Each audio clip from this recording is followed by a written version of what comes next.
नमस्कार दोस्तों, स्वागत है आपका हमारे YouTube चैनल जी के ट्रैकर पे। देखिए फ्रेंड, जैसे ही आज सुबह से ये खबर आई है जब से कि अब एक परीक्षा पास कर नहीं मिलेगी समूह ग के पदों पर नौकरी, तब से सभी स्टूडेंट के मन में काफ़ी सारे डाउट आ रहे हैं कि नया फॉर्मेट क्या होगा, नया पैटर्न क्या होगा, कैसा नया सिलेबस होगा। और सबसे बड़ा डाउट जो आ रहा है कि क्या ये जो नियम लागू होने जा रहा है या जिसके बारे में बात चल रही है, क्या ये उन परीक्षाओं पर भी लागू होगा जिनकी विज्ञप्ति कब की आके जा चुकी है, जिनके फॉर्म भरे हुए 1 साल हो गया, 6 महीने से ज़्यादा हो गया, जिनका केवल अब पेपर होने का इंतज़ार सभी स्टूडेंट कर रहे हैं। तो क्या ये उन भर्ती पर भी लागू होगा? इन सभी को लेकर, इन सभी चीज़ों को लेकर सोशल मीडिया पर आज सुबह से ही लगातार बातें चल रही हैं। लगातार इनके समर्थन में और इसके विरोध में लोग कमेंट किए जा रहे हैं, इसी को लेकर के कि क्या ये चीज़ें सही हैं जो ये फैसला आयोग लेने जा रहा है कि वो 2 टायर की परीक्षा करेगा, क्या ये फैसला गलत है? तो इसको लेकर लगातार बहस वहाँ पर चल रही है। इन सभी डाउट के बारे में आज की इस वीडियो में हम यहाँ पे बात करेंगे, साथ ही कुछ और बातें भी देखेंगे जिनके ऊपर आयोग को इस नियम को लागू करने से पहले ज़रूर एक बार विचार करना चाहिए। तो चलिए आज की वीडियो को शुरू करते हैं। सबसे पहले और सबसे बड़ी बात जिसका डाउट सभी स्टूडेंट्स को है कि क्या ये सभी एग्ज़ाम में लागू होगा, क्या ये उन पर भी लागू होगा जिनके फॉर्म भर चुके हैं और 2-3 महीने बाद जिनका पेपर होना है? जवाब है नहीं। देखिए, नोटिफिकेशन आए हुए 1 साल से ज़्यादा हो गया। 1 साल से सभी स्टूडेंट इन एग्ज़ाम की तैयारी कर रहे हैं, चाहे वो उत्तराखंड पुलिस हो, चाहे वो पटवारी का हो, लेखपाल का एग्ज़ाम हो, चाहे वो फॉरेस्ट गार्ड का एग्ज़ाम हो। सभी को लगभग 1 साल होने ही वाला है या कुछ को हो गया है। तो अब केवल 3 से 4 महीने पेपर के बचे हैं। इतने कम समय में आयोग इसका पैटर्न चेंज नहीं करेगा, ठीक है। तो पहली चीज़ आपको ये क्लियर रखनी है, जो डेट्स आपकी आयोग ने प्रस्तावित एग्ज़ाम की तिथि बताई थी, एग्ज़ाम कैलेंडर जारी करके दिसंबर तक की जो पेपर बताए थे, तो पूरी उम्मीद है, 90% चांस है वो आपके पुराने पैटर्न पर ही होंगे। उसी के आधार पर आपको अपनी तैयारी को जारी रखना है। उस प्रोसेस को चेंज करना आयोग के लिए बहुत मुश्किल होगा और बहुत कम चांस है कि आयोग जो ये भर्तियां हैं जो दिसंबर तक पेपर होने हैं, इनकी प्रोसेस को चेंज करेगा और ये जो नियम की बात हो रही है इन पर लागू करेगा। पॉसिबल है अगर करेगा लागू, अभी ये भी कंफर्म नहीं है कि लागू करेगा। बाई चांस अगर करता भी है लागू, तो आने वाली जो विज्ञप्तियां होंगी उनके नोटिफिकेशन में वो बात आएगी, ठीक है। तो पहला डाउट आपको ये क्लियर करना है, अपने एग्जाम की तैयारी आपको उसी तरीके से करनी है। 4 महीने का समय बचा है। इस चीज़ को आपको मोटिवेशन के तौर पर लेना है कि इन 4 महीने में अगर आपने अच्छे से तैयारी नहीं करी है तो आने वाले समय में जो कंपटीशन है, जो पैटर्न है, जो समय अवधि है, वो ज़्यादा यहाँ पर बढ़ जाएगा। तो कोशिश करें जो ये एग्ज़ाम होने हैं फॉरेस्ट गार्ड का, पुलिस का, हेड कांस्टेबल का, पटवारी, लेखपाल का, इन्हीं में आप अपनी सीट को कन्फर्म कर ले और अपनी तैयारी को करते रहें, ठीक है। चलिए, दूसरी बात जो आपको यहाँ पर अपने दिमाग में रखनी है, क्योंकि 2 बातें आपको क्लियर करनी बहुत ज़रूरी हैं। पहला तो यही कि जो एग्ज़ाम होने हैं वो पुराने पैटर्न पर होंगे। ये अभी जो आया है ये केवल एक स्टेटमेंट है, कोई ये रूल नहीं बन गया है, कोई ये नियम नहीं बन गया है। तो इस चीज़ को आपको ध्यान रखना है, ठीक है ना। तो इसको अपने माइंड में ज़्यादा ना सोचें, ये केवल एक स्टेटमेंट है, एक विचार है। ऐसा अगर होता भी है तो आने वाली विज्ञप्तियों से ये होगा। दूसरी बात जो मैं कह रहा था कि अभी बेवजह इस बात को लेकर बहस में पड़ना कि ऐसा हो जाएगा, वैसा हो जाएगा, देखिए होने को तो कुछ भी हो सकता है। अभी ये सिर्फ एक बयान है। अभी इसका जो प्रस्ताव होगा, ड्राफ्ट होगा, वो आयोग सरकार के पास भेजेगा, उस पर चर्चा होगी, फिर वापस आयोग के पास आएगा, उसके बाद नोटिफिकेशन जारी होगा, पूरी प्रोसेस है। तो अभी ये केवल बयान है, इसको आप ज़्यादा अपने आने वाले जो एग्ज़ाम हैं उनके लिए, अपनी तैयारियों को प्रभावित करने के लिए इसका इस्तेमाल ना करें, ठीक है। तो इन 2 बातों को अपने दिमाग में बैठा लीजिए। पहला, एग्ज़ाम उसी पैटर्न पर होगा। दूसरा, ये अभी सिर्फ एक बयान है, नियम नहीं बना है, ठीक है। चलिए, अब बात करते हैं यहाँ पे कि अगर आयोग पैटर्न को चेंज ही करना चाहता है तो क्या यही एकमात्र विकल्प है कि पहला पेपर ऑब्जेक्टिव हो और दूसरा पेपर लिखित हो? इसमें और क्या अन्य विकल्प हो सकते हैं? इसमें क्या अच्छाइयाँ हैं, क्या बुराइयाँ हैं? इनके लिए आयोग को किन बातों पर विचार करना चाहिए, एक बार ज़रूर सोचना चाहिए। इन टॉपिक के बारे में यहाँ पे बात करेंगे। 4 इंपॉर्टेंट ऐसे बिंदु हैं जिनके ऊपर आयोग को इस पैटर्न को लागू करने से पहले या ऐसा रूल बनाने से पहले जरूर एक बार सोचना चाहिए। तो बारी बारी सबके बारे में बात करेंगे। वैसे तो आयोग को परीक्षा का पैटर्न चेंज करने से पहले जो उनके अंदर के ऐसे अधिकारी हैं जो ऐसी गतिविधियों में सम्मिलित हैं या जिनका हाथ है, उनके ऊपर कार्रवाई करनी चाहिए। उनके लिए कानून बनाना चाहिए, कठिन से कठिन कानून, कि अगर कोई भी व्यक्ति किसी भी तरीके की गड़बड़ी में पाया जाता है तो ना केवल उसे नौकरी से निकाला जाएगा, उसे जेल भेजा जाएगा, उनकी संपत्ति को जब्त किया जाए। तो इस तरीके के कानून अगर आयोग खुद में ही अगर बना लेता है, जीरो टॉलरेंस की नीति को अगर अपना लेता है, तो शायद परीक्षा के पैटर्न से उन्हें छेड़छाड़ करने की जरूरत भी ना पड़े। क्योंकि यहाँ पर इन अधिकारियों से, जो भ्रष्ट अधिकारी हैं, जो भी इसमें शामिल है, उनकी वजह से लाखों स्टूडेंट्स का भविष्य यहाँ पर अटकता है हर बार। ठीक है, तो पहले तो आयोग को उन पे कार्रवाई करनी चाहिए।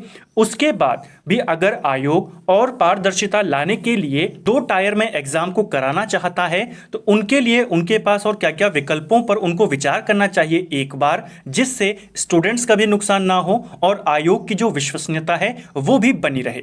सबसे पहला बिंदु जो आयोग को सोचना चाहिए ये दूसरी परीक्षा लाने से पहले कि परीक्षा की समय अवधि को लेकर वो क्या करेगा।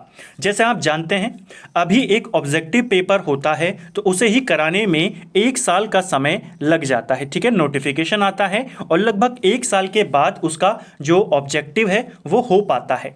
उसके 6 महीने के बाद रिजल्ट आता है, यानी कि 1.5 साल तो आपको रिजल्ट आने में लग जाता है। और अगर उस परीक्षा में कोई भी गड़बड़ी नहीं होती है, कोई भी उसके ऊपर ऑब्जेक्शन नहीं होते हैं, तो भी ज्वाइनिंग तक आपको 2 से 2.5 साल का समय लग जाता है। ठीक है, तो इतना लंबा टाइम लग जाता है, वो भी कब? अगर परीक्षा में कोई भी गड़बड़ी नहीं होती है, कोई भी सवालों के घेरे में वो नहीं आती है। तो क्या आयोग 2 एग्जाम, 2 परीक्षा समय पर करवा सकता है? किस तरीके से कराएगा? क्या इसके लिए कोई टाइम वो निर्धारित कर सकता है कि हम 1 साल के अंदर प्री और मेंस दोनों करवा देंगे? इसके ऊपर आयोग को सोचना चाहिए और जो छात्र हैं उनको इसके बारे में बताना चाहिए, क्योंकि टाइम लिमिट सबसे बड़ी प्रॉब्लम है उत्तराखंड में। एक एक परीक्षा यहाँ पर अगर वो विवादों के घेरे में आ गई तो वो 5-5, 6-6 साल घिस जाती है, और अगर विवाद नहीं हुआ तो भी 2 से 2.5 साल वो चलती है। तो टाइम को लेकर सबसे पहले आयोग को यहाँ पर सोचना होगा, क्योंकि काफ़ी सारे छात्र यहाँ पर 3-3, 4-4 साल से एक ही भर्ती के पीछे, एक ही एग्जाम के पीछे वो अपनी कोशिश करते रहते हैं।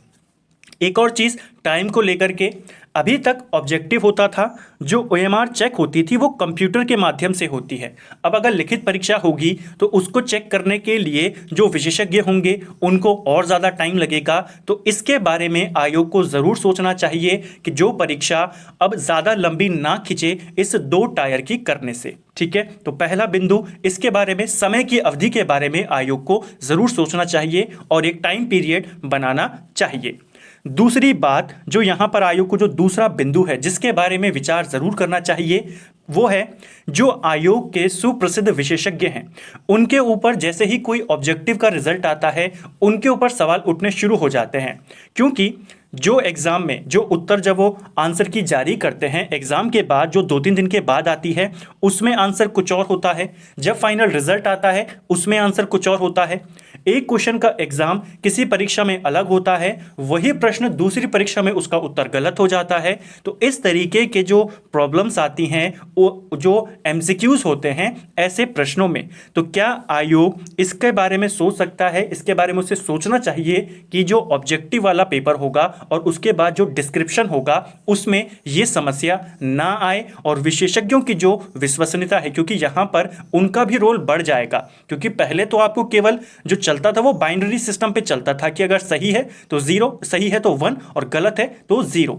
अब आपको उनको चेक करना पड़ेगा कि जो 20 नंबर का क्वेश्चन अगर कोई है तो उसमें आपको 12 नंबर देने हैं, 2 नंबर देने हैं, 18 नंबर देने हैं, 19 नंबर देने हैं। तो इस आधार पर उनका रोल भी यहाँ पर बढ़ जाता है। तो क्या इस तरीके से या इस प्रोसेस में जब वो दूसरा टायर भी ऐड करेंगे, चाहे वो डिस्क्रिप्टिव होता है या ऑब्जेक्टिव होता है, अभी इस बारे में कोई क्लेरिफिकेशन नहीं है। तो हम अभी खुद से नहीं कह सकते हैं कि सेकंड वाला डिस्क्रिप्टिव ही होगा, ठीक है। हो सकता है दोनों ऑब्जेक्टिव में हो जाएं, तो उसके बारे में भी आगे बात करेंगे। तो इसके बारे में भी आयोग को जरूर सोचना होगा, क्योंकि विशेषज्ञों का रोल बढ़ेगा तो उनके ऊपर कोई ज्यादा सवाल ना उठे, उसके लिए आयोग क्या करता है वो आयोग को सोचना होगा और छात्रों को उसके बारे में भी बताना होगा, जिससे उनकी भी विश्वसनीयता बनी रहे। तीसरा महत्वपूर्ण बिंदु जिसके बारे में आयोग को जरूर सोचना चाहिए कि जो अगर आयोग सेकंड टियर जोड़ता है और उसे लिखित ही जोड़ता है, ठीक है, मान लीजिए आयोग लिखित परीक्षा को ही जोड़ता है, तो क्या इसे केवल क्वालिफाइंग नेचर का रखा जा सकता है, जिसका फाइनल रिजल्ट पर कोई प्रभाव नहीं पड़ेगा, फाइनल रिजल्ट केवल प्री के नंबर पर बनेगा? क्या ऐसा आयोग कर सकता है? क्योंकि जो ये लिखित वाला सेक्शन है बेसिकली क्यों जोड़ा जा रहा है, ये देखने के लिए कि जो स्टूडेंट्स ने प्री को क्रॉस किया है, प्री को पार किया है, क्या उसे इन विषयों के बारे में, क्या उसने सच में पढ़ाई करी है, क्या वो नेचुरल है, क्या उसने सच में ज्ञान है अपने विषय का, यही तो जांचना है। तो इसके लिए आप जो लिखित वाला है इसे क्वालिफाइंग कर सकते हैं और इसे सिर्फ ये जांचने के लिए रखा जाए कि स्टूडेंट्स ने सही लिखा है, इसको ज्ञान है या नहीं है। जैसे एसएससी में होता है, एसएससी में जो मेरिट बनती है वो आपके डिस्क्रिप्ट के ऊपर नहीं बनती है। जब आपका लेटर राइटिंग होता है, ऐसे राइटिंग होता है, वो केवल क्वालिफाइंग नेचर का होता है। 50 नंबर का वो पेपर होता है, आपको 17 मार्क्स उसमें लाने होते हैं, ठीक है। तो वहाँ पर कोई ऐसा नहीं होता है कि आपको 50 में से 45 नंबर, 60 ऐसे करके 40 नंबर लेकर आने, वो केवल क्वालिफाइंग नेचर का होता है, ये देखने के लिए कि आपको इसके बारे में आता है या नहीं आता है। तो ये यहाँ पर अगर आयोग करता है तो ये सबसे बेस्ट होगा कि उसे आप ऑब्जेक्टिव वाले को, जो डिस्क्रिप्टिव वाला है, उसे क्वालिफाइंग नेचर का कर दीजिए। 100 नंबर का करते हैं तो 33 नंबर वाला पास उसमें, ठीक है। तो जो उसमें लिख पाएगा, क्योंकि 33 नंबर के लिए जो लिख पाएगा यानी कि उसने पढ़ाई करी है, वो नेचुरल है, वो उसने पैसे देके प्री को पार नहीं किया है, उसको ज्ञान है। तो ये अगर आप क्वालिफाइंग नेचर में कर देते हैं तो ये भी एक अच्छा स्टेप होगा। इसके बारे में भी आयोग को जरूर सोचना चाहिए और विचार करना चाहिए। चौथा बिंदु, और यह भी इंपॉर्टेंट बिंदु है, कि अगर सेकंड टियर जोड़ना ही है तो क्यों ना उसे भी ऑब्जेक्शन वाला जो आपका ऑब्जेक्टिव है उसकी तरह जोड़ा जाए, यानी कि 2 ऑब्जेक्टिव के पेपर, जैसे यूपी में होता है, जैसे रेलवे में होता है, वहां पर आपके 2 टियर होते हैं, टियर 1 होता है, टियर 2 होता है, दोनों आपके एमसीक्यू बेस पे होते हैं। तो जो बंदा पहले यहां पर पार करेगा प्री में, वही बंदा, लेवल दोनों का सेम हो, सिलेबस दोनों का सेम हो, लेवल थोड़ा सा हार्ड हो जाए, वो यहां पर चल जाएगा, क्योंकि जो लेवल 1 करके आएंगे वो छटनी हो चुकी होगी, वो ज्यादा पढ़ने वाले बच्चे होंगे, तो उनके लिए लेवल 2 आप कर सकते हैं कि सिलेबस वही हो, बस क्वेश्चन का लेवल आप थोड़ा सा हार्ड कर दीजिए। तो ऐसा आप कर सकते हैं और फिर दोनों के मार्क्स को ऐड करके उसके आधार पर आप मेरिट को बनाएं। तो क्या ये वाला ऑप्शन जो है ये कर सकते हैं? अगर सेकंड टियर जोड़ना ही है तो आप दोनों को ऑब्जेक्टिव कर दीजिए, सिलेबस सेम रखिए, लेवल थोड़ा सा ऊपर नीचे आप कर दीजिए, 2 पेपर कराइए, दोनों को एक एक शिफ्ट में करवाइए। आसानी से जो नकली लोग होंगे, जो पैसे देकर आए होंगे, उनकी छटनी भी यहाँ पर हो जाएगी।